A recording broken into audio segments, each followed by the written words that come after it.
Hello traders are recording this on 18th of November. So traders, we are doing weekly analysis. So this weekly analysis mein we are at a loss of this like 53k. The 53k 60 54k दिखा रहा है वैसे, but actual में this is considering the loss, oh sorry, profit of 10th previous expiry जो Friday को हुई थी.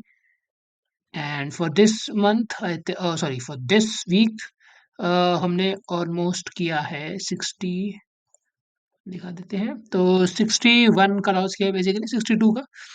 और इसकी मैं ऑलरेडी वीडियो डाल चुका हूँ क्योंकि ये एक दिन था लाइक ब्लैक वेडनेसडे कह सकते हो आप। 63,000 का लॉस हुआ इस दिन। बाकी एक बार देख लेते हैं ट्रेड बाय ट्रेड बेसिस पे क्या हुआ, क्या गलत हुआ, क्या हम देख सकते थे, क्या नहीं हुआ। तो पहले स्टार्ट करते हैं पिछले वीक से। सो पिछले वीक में जो हमने डिस्कस किया, we were bullish on it या वाली टाइम फ्रेम। तो मार्केट यहीं पे कहीं पे कंसोलिडेट कर रहा था और यहाँ पे जब भी नीचे जाता था हम और ऐड करते थे अपनी पोजीशन पे। और यहाँ पे कहीं पे 11th में सेम चीज हुई, मार्केट ने काफी अच्छा मोमेंटम दिखाया और इसके बाद हमने काफी हैवी पोजीशंस ऐड करी। बट लाइक मार्केट इतना वॉलेटाइल था कि बेसिकली अगर आप ये पोजीशन देखो तो इतनी पोजीशन पे इतना बड़ा मूव दिखा के सेलर से नीचे गिराया और फिर डे के एंड में ब्रेक इवन पे ही कहीं न कहीं क्लोज़ हुआ और फिर दिवाली की ट्रेडिंग थी जिसपे हल्का-सा एक डाउन ट्रेंड आया। बट ओवरऑल अगर आप देखोगे इन 2 दिनों के अंदर मोमेंटम काफ़ी स्ट्रॉन्ग था, बट समहाउ सेलर्स इतने स्ट्रॉन्ग थे कि उन्होंने 5000 से लेके अगर आप डे के एंड में देखोगे तो ऑलमोस्ट 3000 लाइक 50 पैसे का डाउन मूव मार दिया 3 दिनों के अंदर, 3 या 4 दिनों के अंदर। तो इतनी स्ट्रॉन्ग सेलिंग पावर तो मतलब कहीं न कहीं आपको दिखाता है कि सेलर्स बहुत ज़्यादा स्ट्रॉन्ग है इस एरिया में। लाइक कोई चांस ही नहीं है कि इस एरिया से ऊपर सेलर्स जाने भी देंगे। बायर जितनी मर्ज़ी जान लगा लें, उम्मीद कम है कि सेलर्स इससे ऊपर जाने भी देंगे।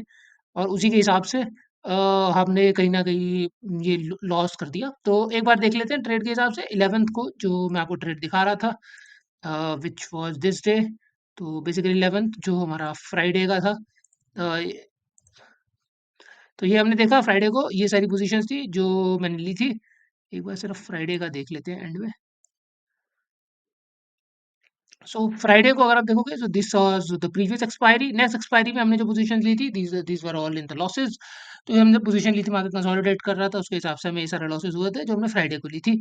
उसके हिसाब से इतने का ही लॉस था। तो कहीं ना कहीं एक्सपेक्टेशन थी मार्केट ऊपर जाएगा, वही हमने देखा। यहाँ पे मार्केट ने काफी अच्छी रैली करी अगले दिन के हिसाब से, बट हमें कहीं ना कहीं काफी अच्छा लॉस था।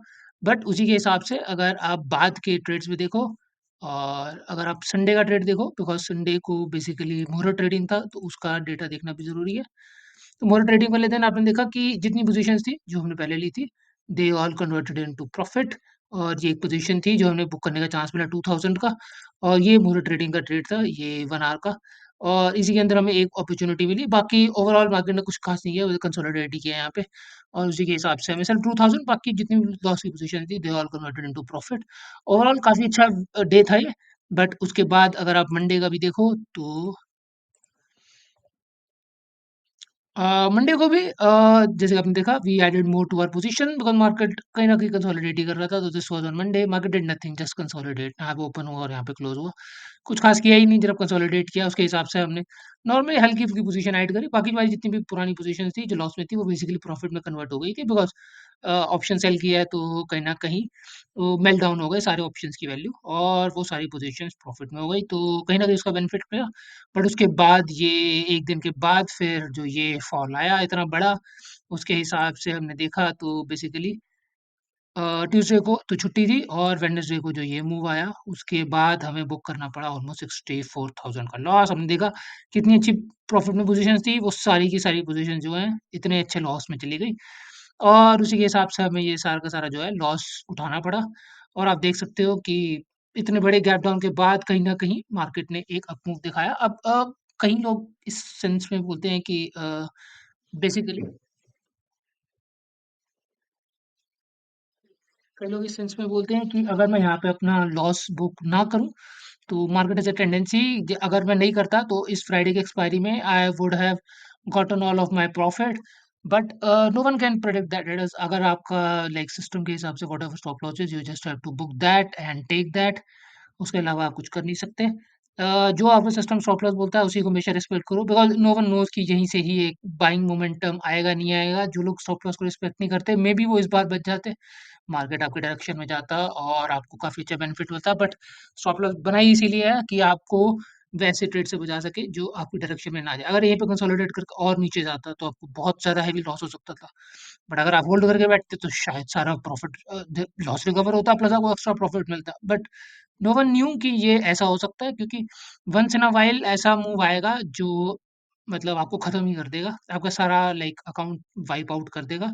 अगर आप सोचोगे कि मैं कोई स्टॉप लॉस ना लगाऊं, ये मेजर मिस्टेक्स जो मोस्ट ऑफ द लोग करते हैं, एडिंग नो स्टॉप लॉस। मैंने बहुत बार देखा है, दे थिंक कि हाँ मार्केट नीचे जाएगा ऊपर आएगा, इवेंचुअली कहीं ना कहीं आ ही जाएगा और फिर वो एवरेज आउट करने की कोशिश करते हैं। This is a wrong strategy. आपको हमेशा स्टॉप लॉस रिस्पेक्ट करना है, नो मैटर। लाइक मुझे फीलिंग थी कि मार्केट कहीं ना कहीं ऊपर क्लोज होगा, बट ऐसा नहीं हुआ। उसके बावजूद I stick to my trades, और जो मार्केट स्टॉप लॉस बोलता है वो आपको देना चाहिए, चाहे वो ऑब्वियसली आपके स्टॉप लॉस से ज्यादा हो। Mine was like 3 time more than my stop loss, that's okay. जब आपको मार्केट वैसा स्टॉप लॉस दे तो आपको लेके उसी के हिसाब से अपने स्टॉप लॉस बुक करना चाहिए, क्योंकि मार्केट अनप्रेडिक्टेबल है, वो कुछ भी कर सकता है। इसीलिए always respect your stop loss. That is a learning I want to give from this trade. बाकी एनीवे देखते हैं आगे के लिए, कल मैं आपको शेयर करूंगा अपना नेक्स्ट वीक का एनालिसिस। लेट्स सी, अभी तक के लिए इतने का ही लॉस है। That's it from mind guys, I will see you tomorrow, thank you for watching.